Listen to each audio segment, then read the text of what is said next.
সুপ্রভাত বন্ধুরা, প্রত্যেক দিনের মতন সকালের সুপ্রভাত দিতে আজকেও তোমাদের সামনে চলে এসেছি। আজকে চলে এসেছি আমাদের বাড়ির সামনে একটা পার্ক আছে।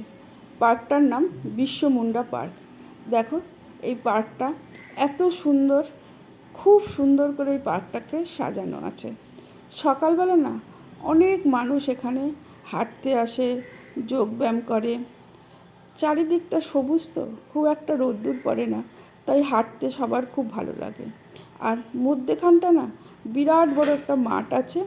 সকালবেলা সব মানুষ হাঁটে আর বিকেলবেলা বাচ্চারা খেলতে আসে। আবার অনেক মানুষ ইভিনিং ওয়ার্কেও আসে। খুব সুন্দর করে মাঠটাকে সাজানো রয়েছে, এত গাছপালা রয়েছে না, খুব সুন্দর করে সবুজ দেখা যায়। এই দেখো কত পাখি প্রজাপতি এখানে ঘুরে বেড়ায়। বন্ধুরা কেমন লাগলো জানিও।